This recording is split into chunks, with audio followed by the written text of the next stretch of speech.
बात बताऊं आपको कि शर्म की बात है हमारे लिए और हमारे बच्चों के लिए। हमारे बच्चे से पूछोगे आप कि बेटा सलमान खान कौन है, बिल्कुल झट से 1 सेकंड में आंसर देंगे धर्मेंद्र कौन है, लेकिन वो राजीव भाई को नहीं जानते। सोचने की बात है, सबसे पहले पेरेंट्स को भी ये बात जाननी पड़ेगी कि कम से कम 1 लाइन तो जाने। मेरा खुद कंप्यूटर का काम है, मैं तो ये बोलता हूँ बच्चों को, बेटा अगर तुझे कॉपी प्रिंट आउट फ्री में निकलवाना ना, तो आप एक बात राजीव दीक्षित के बारे में बता दो, कोई भी एक बात, मैं आपकी कॉपी फ्री में कर दूंगा। नमस्कार प्रिय दर्शकों, आप देख रहे हैं लव लाइव। स्वर्गीय भाई राजीव दीक्षित 12वें बलिदान एवं 55वें जन्म दिवस पे जानते हैं कौन है ये स्वर्गीय भाई राजीव दीक्षित जी। नमस्कार। नमस्कार जी। परिचय दीजिए सर। मेरा नाम बलराज सिंह मलिक है, सामाजिक कार्यकर्ता जी अनेक संगठनों से जुड़ा हुआ हूँ मैं जी। और आज जनता सरकार मोर्चे के द्वारा ये कार्यक्रम भाई राजीव दीक्षित जी की जयंती और पुण्यतिथि दोनों आज हैं। जी एक बार दर्शकों को बता दीजिए हाँ जी। राजीव दीक्षित जी कौन थे और उनका क्या बलिदान था। राजीव दीक्षित जी स्वदेशी के प्रचारक थे और वो हिंदुस्तान की IIT कानपुर के पढ़े हुए विद्यार्थी थे और उन्होंने हमारे देश के राष्ट्रपति अब्दुल कलाम के साथ जो है काम किया और हिंदुस्तान के अंदर घूम घूम करके स्वदेशी का प्रचार किया और 5000 विदेशी कंपनियों के खिलाफ उन्होंने अपने देश के लोगों को जगाया।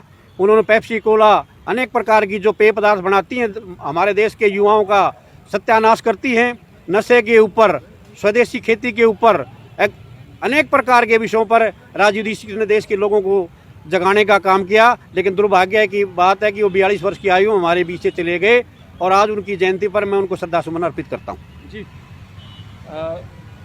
एक कहेंगे एक लड़ाई करी उन्होंने। राजीव दीक्षित जी जो हमारे लिए एक प्रेरणा का स्रोत है। हम उनके आज मार्गदर्शन में यहाँ पे इकट्ठे हुए हैं और समय के अनुसार समय उनके रैली भी निकालेंगे और उनके बताए गए जैसे कि स्वदेशी बचाओ देश बचाओ के नारे हम देते रहेंगे और उनके मार्ग पर हम चलते रहेंगे। धन्यवाद जी। आपका क्या कहना है? स्वदेशी बचाओ एक लड़ाई स्वर्गीय राजीव भाई जी ने करी थी, बलिदान दिया था, इसके बारे में आप क्या कहते हैं? बल्कि मैं तो ये कहूँगा भाई स्वदेशी नहीं, इस पूरी धरती को, इस मानवता को, इस प्रकृति को बचाने के लिए आज राजीव दीक्षित जी के विचार ही सर्वप्रिय हैं। उन्होंने इस दिशा में बहुत बड़ा कार्य किया है।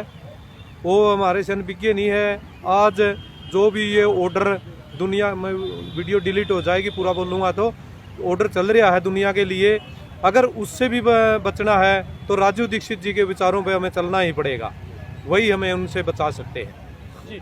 राजीव दीक्षित जी की विचारधारा आप भी उनको अपनाते हैं, कोई एक विचारधारा जो वाकई में ही महत्वपूर्ण है मगर आज भी नहीं अपनाई जा रही है लोगों के अंदर?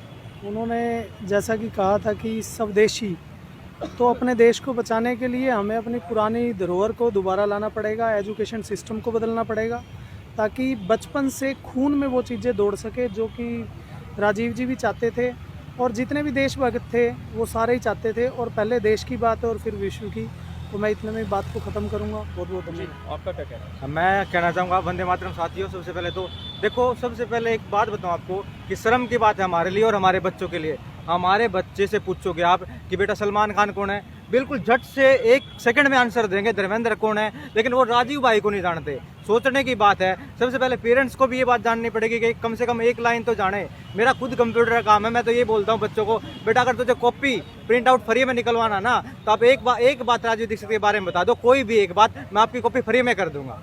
तो मैं शेखपुरा गांव से हांसी से हूँ। मैं सभी से यही मैसेज देना चाहूँगा और लोगों से भी, कम से कम राजीव भाई के बारे में कोई एक भी बात अगर बता दे तो हमें और उस बच्चे को या उस आदमी को धन्यवाद बोलना चाहिए। स्वर्गीय राजीव भाई को लेकर इतनी दीवानगी, ऐसी दीवानगी। हाँ, बहुत सी बातें हैं जो अड़चन आई। ये बताओ, ऐसी बातें हैं, ये मतलब नेता हैं, बन जाते हैं नेता, कुछ काम नहीं करते, इनकी सैलरी लाखों में है, एक आम आदमी के पैसों के टैक्स से। दूसरी बात, मेरा प्लाट है, मैं उसको दूसरे को बेच रहा हूँ, फिर उसके बाद फिर पटवारी को पैसे दे दो। वही प्लाट मैं कल को फिर खरीद रहा हूँ, उसको फिर पटवारी को पैसे दो। क्यों हमें बार बार लूटने के सिस्टम में फंसाया जा रहा है? एक चैन सिस्टम में फंसे हुए हम। लेकिन जब तक अगर हर बंदा इंडिविजुअल लेवल पर जागेगा नहीं, तब तक इस समस्या का हल नहीं होगा। तो वंदे मातरम साथियों। राजीव दीक्षित अमर रहे। इन्होंने सबसे बढ़िया काम मुझे जो लगता है वो किया है कि इन्होंने हर टॉपिक पे बोला है समाज के, और जो जहर है समाज में उसको ख़त्म करने का इन्होंने एक बहुत ही अच्छा कार्य किया है। अगर लोग समझेंगे और जो ये खाना पीना है, जो मल्टीनेशनल कंपनियां के जो उत्पाद हैं, वो अगर हम यूज़ ना करके अगर स्वदेशी पे आएँ तो ये समाज के लिए हितकर होगा। तो सुना प्रिय दर्शकों आपने स्वर्गीय भाई राजीव दीक्षित, जिनका कि बलिदान आज भी महत्वपूर्ण है।